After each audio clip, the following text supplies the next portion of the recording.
Superman versus Thor. Who wins? Now, we've already seen Superman fight against Thor from the MCU, so instead we're going to be using Thor from God of War Ragnarok. This Thor has a bit more weight to him, a bit more gravitas, a bit more power. Can he finally take down Superman? Well, today, that's what we're going to find out. What's up, guys? I'm Daniel, and this is Danco. We do fight breakdowns every week, plus the occasional power ranking video like this one, or things like that. So if that seems interesting to you, we'll sit back and enjoy the video. Hit that like button. And if you want to, well, hit the subscribe button while you're at it. Now let's get to it. About time. Thor is the Norse Aesir god of thunder and lightning and storms and strength, so he's kinda got a whole lot going for him here. Now, when Kratos found his way to the realm of Midgard and started adventuring around with his son Atreus, they began to run into some Norse gods. Gods like Balder, Magni, and Modi, who all just happened to be Thor's two sons and his half-brother. And so Kratos did what Kratos does best. He killed the gods. And now Thor's out there looking for revenge. And you know what they say? Vengeance is best served with lightning. Being half giant and Odin's firstborn son, Thor is the second most powerful Norse god out there, second only to Odin himself. He's powerful enough to slaughter almost every single giant, even kill some of them with a single blow, and he pretty much single-handedly brought the species to near extinction. Only the World Serpent was powerful enough to match up and fight against Thor, and their fight was legendary. Their fight was felt all over the Nine Realms, and it was so violent that it actually splintered Yggdrasil, the World Tree, a construct that transcends space and time and supports all of creation. And Thor was able to break it. And dude, it's not just that. Thor was actually able to punch the World Serpent and straight up send the snake back in time, which is something that Kratos couldn't even quite wrap his head around. Yeah, it's that crazy. And all that strength definitely translates over to how he fights Kratos too. At absolutely no point did Kratos manage to overpower Thor, while meanwhile Thor was pounding Kratos, straight up sending him miles away with some hits. Yeah, Thor is strong. And being the strongest and most powerful of the gods, safe to say that Thor is also ridiculously durable. At the very least, he's able to use that big gut of his to absorb some of the blows. He was able to take all sorts of attacks from Kratos and not really be injured by any of it, just easily shrug it off. Even some legit injuries, like getting impaled with spears or axes or swords. So yeah, Kratos might be a bit more reserved when it comes to legit killing gods in this game and going for that final killing blow, but he's still clearly not holding back here. As the god of the storms, Thor can obviously whip up some massive storms all around him. As the god of thunder and lightning, well, you can see where I'm going with that. He's got absolute control over electricity and lightning. He can rain down bolts of lightning all around him in a fight, manipulate lightning strikes to hit his enemies, and even straight up channel all that lightning through his hammer Mjolnir. Speaking of that hammer, Mjolnir is considered to be what you might call a super weapon. It's one of the most powerful weapons across all the Nine Realms. And when Thor starts swinging it around, especially when you combine lightning into the mix, well, Thor isn't just the mightiest warrior in all of Asgard. You could consider him to be the greatest warrior in any of the realms. He's been fighting for centuries. He's fought against countless powerful opponents. He's even single-handedly killed pretty much all the giants, just wiped out an entire race of warriors. Thor is easily one of the most powerful gods out there. No question about it. Krypton is dying, and no one really wants to admit it. Well, no one except Jor-El and Lara. They're the only ones that seem to have any clue what's going on, and their only goal from then on is to save their son Kal-El. So they built a baby-sized spaceship and just launched him onto outer space, sent him hurtling towards Earth. I don't know why they didn't decide to build a rocket big enough for all three of them, but I guess they figured they would just kill themselves and their alien son was better off being raised by some random strangers in the middle of Kansas. They really lucked out too, because Kal landed on Jonathan and Martha Kent's front yard. And so instead of becoming a tyrannical dictator with godlike powers, he became Clark Kent, Superman, the world's greatest hero. Thanks to being exposed to a yellow sun, Superman, like all Kryptonians, gained godlike powers. Like, literally godlike. He's the most powerful member of the Justice League. He's easily more powerful than Wonder Woman. He's even on par with Hot Boy Zeus over here. And one of his chief powers is super strength. And Clark has done a whole lot of impressive stuff. He's definitely put those muscles to good use. But his best showing was shifting a whole tectonic plate in order to prevent an earthquake. And even though this happened off screen, and all we have to base it on is a newspaper article, why not include it? I mean, it's really not that crazy. Thor is literally doing stuff like this, and we've seen other Supermen do similar things. And in order to do something like this, to shift a tectonic plate, well, it would require 10 teratons of force and energy, or country-level strength, meaning that you could destroy a country with a punch. If a country was small enough where you could destroy it with a punch. So some crazy strength. And all that translates over to how Superman throws a hit, too. I mean, just look at the clashes between him and General Zod, all the destruction that caused. Look at how he was able to send Doomsday flying up into outer space, or just send him sailing. And then look at how he destroyed Steppenwolf. Steps is pretty tough, too. He's fought against his own Doomsday in the past, and even destroyed a moon in their fight. He survived the destruction of a moon. Couldn't stand up against Superman and his punches. And here's the thing, Superman isn't just crazy strong. He's not just able to throw a mean punch, but like the best fighters out there, he can definitely take a punch too. Like, look at his fight against Doomsday. This monster's sole purpose was to kill Superman. He saw one statue of the big guy and he was done. It was all over from that point. He was gonna kill him. And at the beginning of the fight, Superman is actually doing really well. Gets him out of Metropolis, gets him out of the city, gets him up into outer space.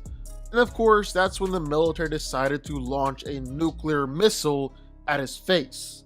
Probably not the best idea, especially in hindsight.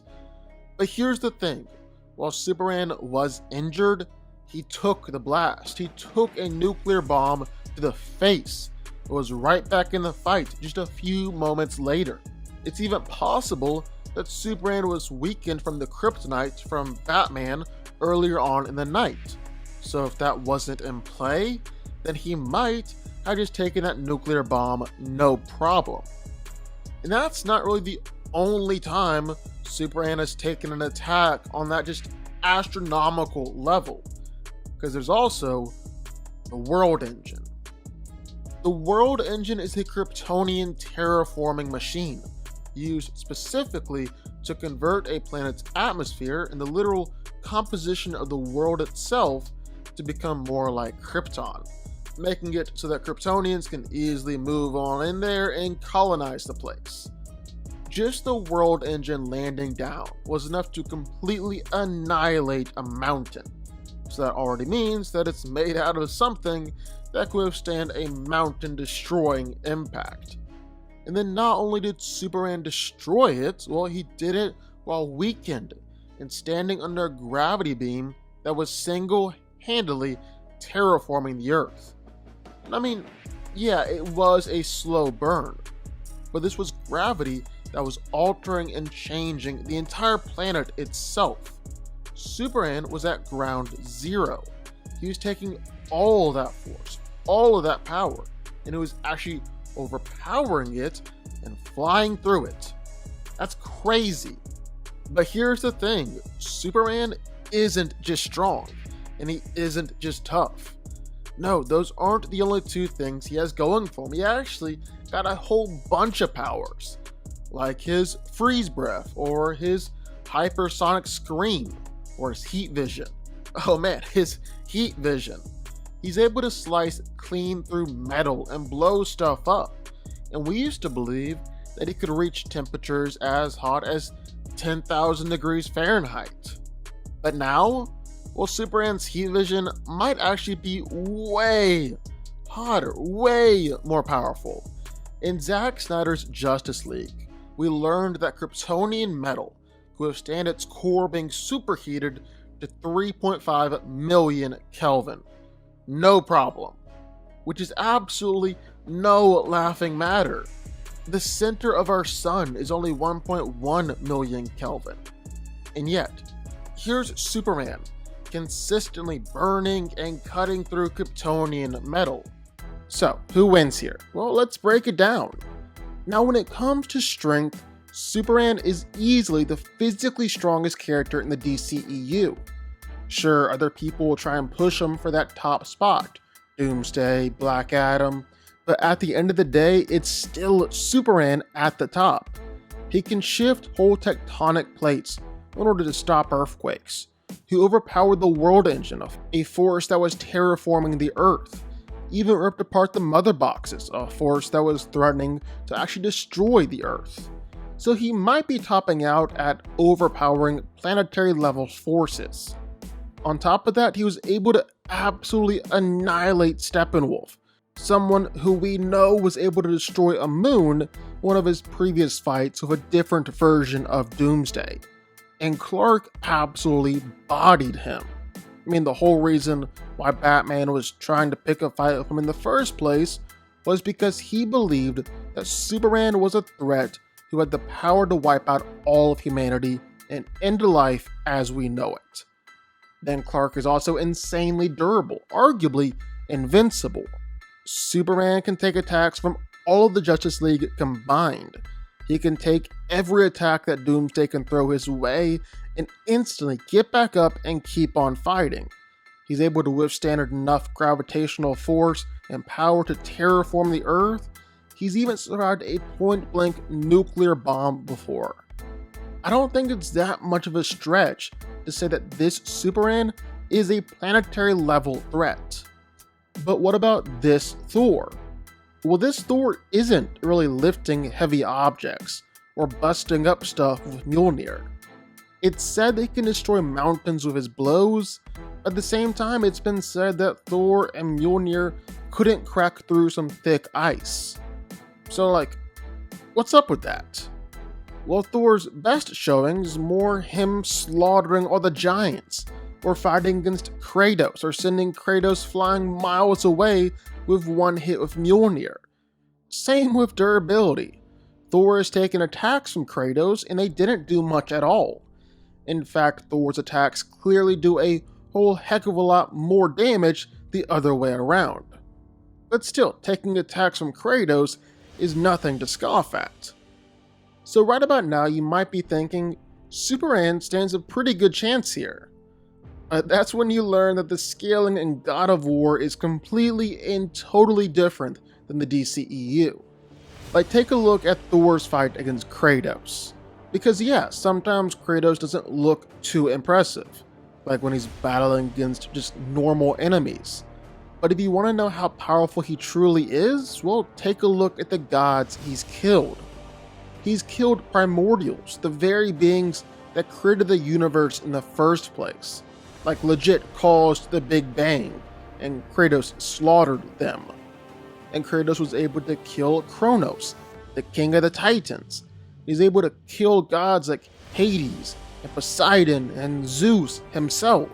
These are all universal level beings just like the Primordials, maybe even beings beyond the universe. And Kratos is killing them. And Thor is fighting equally on par with Kratos, even outfighting and beating up on him. Like Kratos can land a combo of punches on Thor, and it won't do much. Then Thor can rock Kratos with just one punch and send him falling backwards. And it's not just Thor fighting against Kratos, because you can also look and see all of Thor's powers in his fight against the World Serpent. Their fight was shaking the 9 realms. It was felt all across the universe. It was so violent that it splintered the World Tree, something that transcends space and time. It was supporting all of creation in the infinite realms and universes that make up God of War. Thor splintered and cracked the thing in his fight. And then the final punch straight up sends the snake back in time. I legit do not know how that's possible. You're breaking the space-time continuum with just your fist. But if Thor is able to do that, which he can, well, that's so much more impressive than anything Superman is ever gonna do. Thor just so far outclasses Superman in terms of strength and durability. His fights are just on a whole other level. The only thing that Superman might possibly have in his corner is speed. He can fight roughly on par with the Flash, the fastest man alive, and Thor's never shown speed anywhere near this level. But you know who has? Heimdall. Heimdall can move so fast that it almost looks like straight teleportation at times. He's ridiculously quick, and yet still lives in fear of Thor, and knows Thor would beat him in a fight. Speed isn't the answer here. No, there's almost no question about it. They're simply operating on 2 different tiers. The DCEU and the God of War universes, as a whole, are nearly operating on different tiers, much less Superman versus Thor. Yeah, I don't see any way out of it for this guy. He's gonna get smoked. Thor wins. But what do y'all think? Sound off in the comments down below. I know you're gonna have thoughts and feelings on this one for sure. If you stuck around this long and made it to the end of the video, that's amazing. Thank you so much for watching and for supporting us. And if you want to go subscribe, well, go subscribe. You're going to see more videos like this one every single week. I'll see y'all then. I'll see y'all next time.